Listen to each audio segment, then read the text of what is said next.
അപ്പോൾ സമ്പൂർണ്ണ ഒരു നയമാറ്റൽ സ്വകാര്യവൽക്കരണത്തിനും സ്വകാര്യ നിക്ഷേപത്തിനും ഒക്കെ വലിയ പ്രാധാന്യം കൊടുത്തുകൊണ്ടായിരുന്നു മുഖ്യമന്ത്രി പിണറായി വിജയൻ CPM സംസ്ഥാന സമ്മേളനത്തിൽ അവതരിപ്പിച്ച നയരേഖ. അപ്പോൾ ഈ നയരേഖയിന്മേലുള്ള പൊതു ചർച്ച ഇന്ന് നടക്കുകയാണ്. പ്രവർത്തന റിപ്പോർട്ടിലെ ചർച്ചയിൽ MV ഗോവിന്ദൻ മറുപടി പറയുകയും ചെയ്യും. ഒപ്പം ഈ തെറ്റായ പ്രവണതകൾ തിരുത്താനുള്ള പ്ലീനങ്ങൾ ഇതുവരെ ഫലം കണ്ടില്ല എന്നായിരുന്നു കഴിഞ്ഞ ദിവസത്തെ പ്രതിനിധികളുടെയൊക്കെ വിമർശനം. സംസ്ഥാന കമ്മിറ്റി ഇടപെട്ടിട്ടും സഹകരണ മേഖലയിൽ തിരുത്തലൊന്നും സാധ്യമായില്ല. കൊള്ള തടയാൻ കൃത്യമായ മാർഗരേഖ വേണമെന്നും പ്രതിനിധികൾ ആവശ്യപ്പെട്ടു.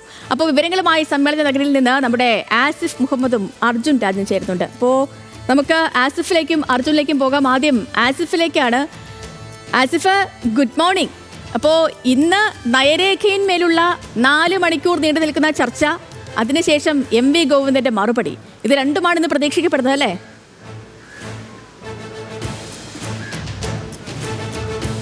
സേതു, തീർച്ചയായും ഇന്ന് നയരേഖയിലുള്ള വിശദമായ ചർച്ച ഇന്ന് നടക്കും. ഏകദേശം 4 മണിക്കൂറോളം നീണ്ടു നിൽക്കുന്ന ചർച്ചയാണ്. ഇന്നലെ പ്രവർത്തന റിപ്പോർട്ടിലും മേലും വലിയ രീതിയിലുള്ള ചർച്ചയാണ് നടന്നത്. കാരണം 7 മണിക്കൂറോളം നീണ്ടുന്ന ചർച്ചയാണ് ഇന്നലെ പ്രവർത്തന റിപ്പോർട്ടിൽ ഇന്മേൽ നടന്നത്. അതിൽ രൂക്ഷമായ വിമർശനങ്ങൾ, തിരുത്തലുകൾ വേണമെന്നുള്ള കാര്യങ്ങളെല്ലാം ഉയർന്നു വരുന്ന ഒരു സാഹചര്യം ഉണ്ടായിരുന്നു.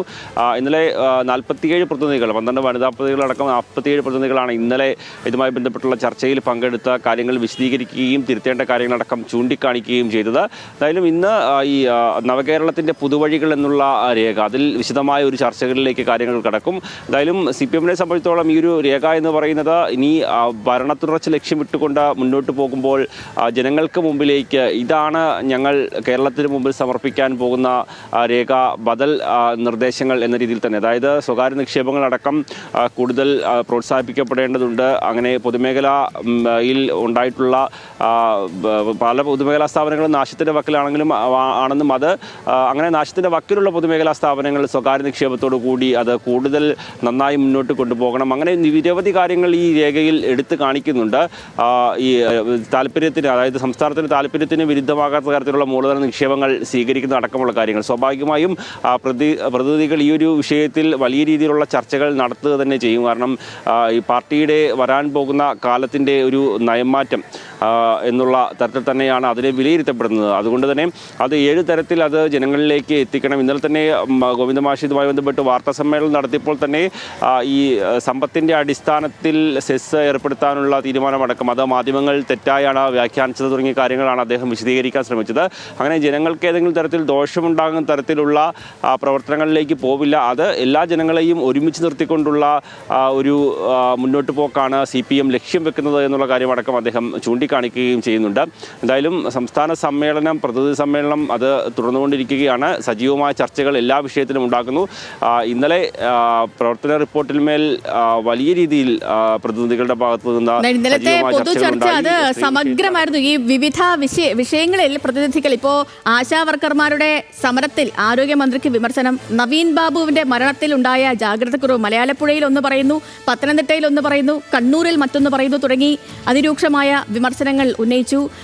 പല കാര്യങ്ങളിലും ഇടപെടുന്നതിലെ പ്രശ്നങ്ങൾ തുടങ്ങി ഈ പൊതുവായി വലിയ വിമർശനങ്ങൾ ഉയർന്നതായിരുന്നു ഇന്നലെ. സമഗ്രമായി നമ്മളിപ്പോൾ ചർച്ച ചെയ്തുകൊണ്ടിരിക്കുന്ന ഏറെക്കുറെ എല്ലാ വിവാദങ്ങളിലും ഒരു സമഗ്രമായ ചർച്ചയായിരുന്നു ഇന്നലെ നടന്നത്. അപ്പോൾ MV ഗോവിന്ദന്റെ മറുപടിയുമുണ്ട്.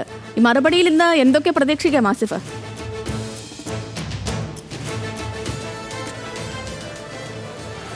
തീർച്ചയായും മറുപടി എന്ന് പറയുമ്പോൾ അത് ഈ സ്വാഭാവികമായി CPM-ന്റെ രീതി വെച്ചിട്ട് അത്തരത്തിലുള്ള രൂക്ഷമായ വിമർശനങ്ങൾ ഉയർന്നു വരണമെന്ന് തന്നെയാണ് ആ പാർട്ടി താല്പര്യപ്പെടുന്നത്. അത് മുഖ്യമന്ത്രിക്കെതിരെയാണെങ്കിലും പാർട്ടി സെക്രട്ടറിക്കെതിരെയാണെങ്കിലും ഈ തിരുത്തപ്പെടേണ്ട കാര്യങ്ങളുണ്ടെങ്കിലും അത് പാർട്ടിയുടെ സുഗമമായ മുന്നോട്ട് പോക്കിന് ഇടയാക്കുന്ന തരത്തിലുള്ള വിമർശനങ്ങൾ ഉയർന്നു വരണം.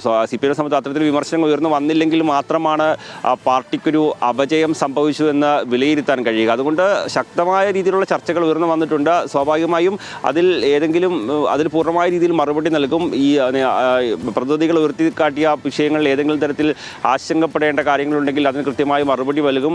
ഇപ്പോൾ ഉണ്ടായിട്ടുള്ള വിമർശനങ്ങളിൽ വിമർശനങ്ങളിൽ ശരിയല്ലാത്തതുണ്ടെങ്കിൽ അതിന് മറുപടി നൽകും.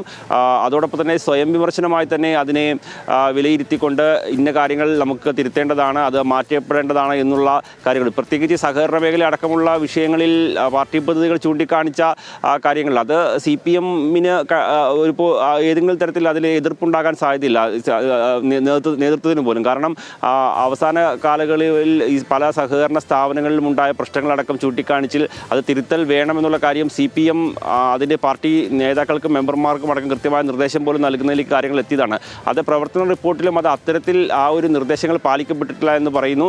അതേ കാര്യങ്ങൾ തന്നെ സംഘടനാ ചർച്ചയിൽ ഈ പ്രവർത്തകർ പ്രതിനിധികൾ മുന്നോട്ട് വെക്കുന്ന ഒരു സാഹചര്യമുണ്ട്. സ്വാഭാവികമായും തിരുത്തപ്പെടേണ്ട കാര്യങ്ങൾ തിരുത്താനുള്ള ഒരു തീരുമാനമെടുക്കാനും അതിന് പ്രതിനിധികൾ ചൂണ്ടിക്കാണിച്ച കാര്യങ്ങൾ അതിനൊപ്പം നിന്നുകൊണ്ടുള്ള മറുപടിയായിരിക്കും ആ വിഷയങ്ങളിലേക്ക് ഉണ്ടാവുക എന്നുള്ള കാര്യം ഉറപ്പാണ്. അതോടൊപ്പം ഈ മുഖ്യമന്ത്രി മാത്രമാണ് പലപ്പോഴും ഈ പാർട്ടിയെ അടക്കം പ്രതിരോധിക്കാൻ രംഗത്തെത്തുന്നത് തുടങ്ങിയ വലിയ വിമർശനങ്ങൾ ഉയർന്നിരുന്നു. ആ ഒരു വിഷയത്തിലടക്കം കൃത്യമായ മറുപടി ഉണ്ടാകുമെന്ന് തന്നെ നമുക്ക് പറയാൻ കഴിയും. കാരണം നിയമസഭയിൽ ശിവൻകുട്ടിയും റിയാസും അടക്കമുള്ള മന്ത്രിമാരാണ് മുഖ്യമന്ത്രിക്കൊപ്പം ഇങ്ങനെ ഈ പാർട്ടിയെ പ്രതിരോധിക്കാൻ അല്ലെങ്കിൽ സർക്കാരിനെ പ്രതിരോധിക്കാൻ നിലനിൽക്കുന്നത് തുടങ്ങിയ വലിയ വിമർശനങ്ങൾ ഉയർന്നിരുന്നു. ആ വിമർശനങ്ങൾക്കെല്ലാം കൃത്യമായ മറുപടി നൽകേണ്ടതുണ്ട്. അങ്ങനെ അല്ല എങ്കിൽ അതിൻ്റെ സാഹചര്യം വിശദീകരിക്കേണ്ടതുണ്ട്. അങ്ങനെ സമഗ്രമായ ഒരു മറുപടി ആയിരിക്കും എന്തായാലും പ്രതിനിധികൾ ചൂണ്ടിക്കാണിച്ച ഓരോ കാര്യങ്ങളും എടുത്ത് കാട്ടി തന്നെ പാർട്ടി സെക്രട്ടറി മറുപടി പ്രസംഗത്തിൽ വിശദീകരിക്കുക.